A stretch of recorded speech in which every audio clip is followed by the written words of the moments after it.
కోనసీమలో కీలక నియోజకవర్గం రాజోలు. ఇది ఎస్సీ రిజర్వ్డ్. ఇక్కడ పొలిటికల్ సినారియో డిఫరెంట్గా కనిపిస్తోంది. గత ఎన్నికల్లో ఇక్కడ రాపాక వరప్రసాద్ జనసేన పార్టీ నుంచి పోటీ చేసి గెలిచారు. జనసేన నుంచి గెలిచిన ఏకైక ఎమ్మెల్యే రాపాకే. అయితే ఆ తర్వాతి కాలంలో నియోజకవర్గ అభివృద్ధి కోసమంటూ వైసీపీకి అనుబంధంగా మారిపోయారు. 2019 అసెంబ్లీ ఎన్నికల్లో ఇక్కడ జనసేన, వైసీపీ, టీడీపీ ఈ మూడు పార్టీలు పోటాపోటీగా తలపడ్డాయి. ఈ మూడు పార్టీలు యావరేజ్గా 30% ఓట్లను రాబట్టాయి.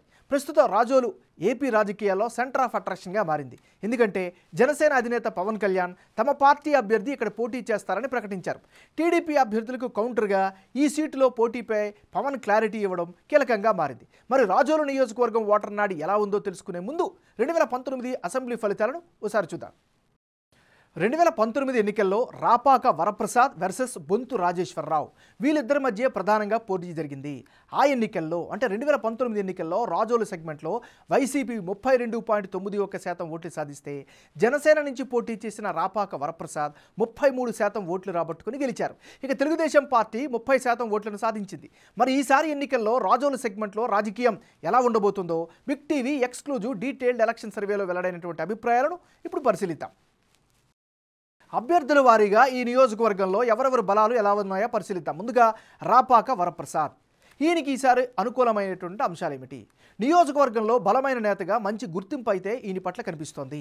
మరోవైపు జనంలో మంచి ఇమేజ్ను ఈయన సాధించుకోగలిగారు. ఇక గ్రౌండ్ లెవెల్లో ప్రచారం కూడా చాలా బలంగా చేస్తున్నారు. అన్ని వర్గాల వారిని కూడా కలుస్తున్నారు. ఇవన్నీ కూడా రాపాక వరప్రసాద్కి అనుకూల అంశాలు.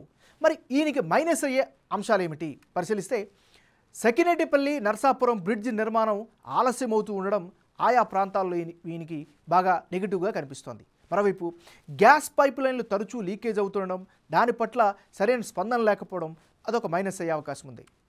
రాజోలు నియోజకవర్గంలో తాగునీటి సమస్య చాలా తీవ్రంగా కనిపిస్తోంది. ఇది కూడా మైనస్ అయ్యే అవకాశం ఉంది.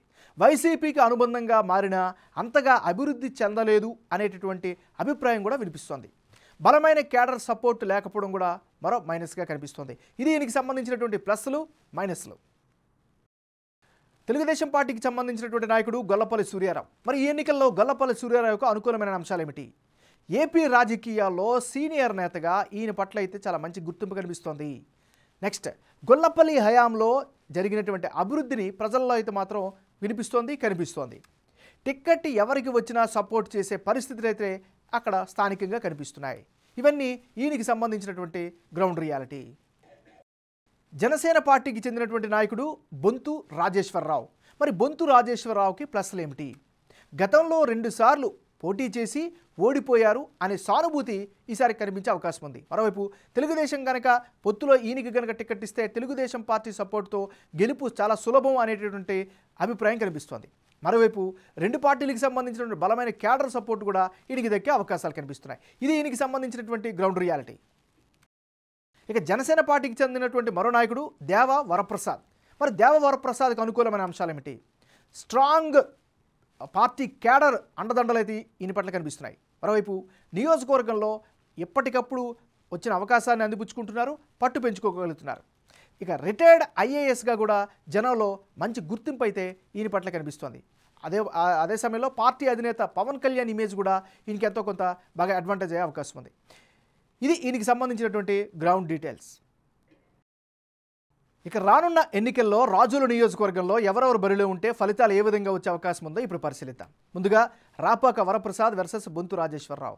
వీళ్ళిద్దరు కనుక బరిలో దిగితే అంటే ఇప్పటికిప్పుడు ఎన్నికలు జరిగితే రాజోలులో వైసీపీ నుంచి రాపాక వరప్రసాద్, జనసేన నుంచి బొంతు రాజేశ్వరరావు బరిలో కనుక నిలిస్తే జనసేన గెలిచేందుకు అవకాశాలు ఎక్కువగా ఉన్నట్లు బిగ్ టీవీ సర్వేలో వెల్లడైంది.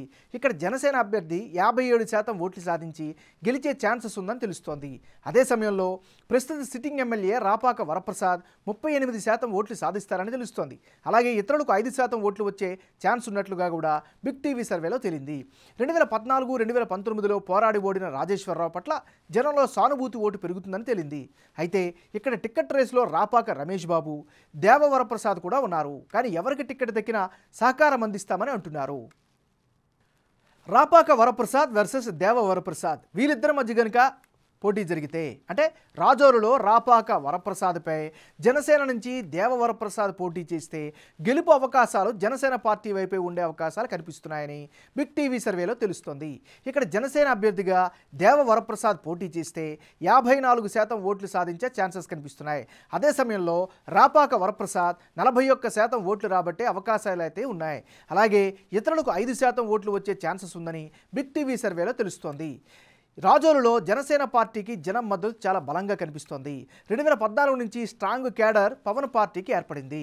అయితే 2019లో ఇదే పార్టీ నుంచి గెలిచిన రాపాక వైసీపీ వైపు వెళ్లడంతో కొంతమంది కార్యకర్తల్లో కాపు ఓటర్లలో తీవ్ర అసహనం వ్యక్తమైంది. దీంతో జనసేనకు గ్రౌండ్లో సపోర్టు తగ్గినట్లు కనిపించింది. అయితే మరోసారి క్యాడర్ రంగంలోకి దిగి పార్టీని పటిష్టం చేసే పనిలో ఉన్నారిప్పుడు.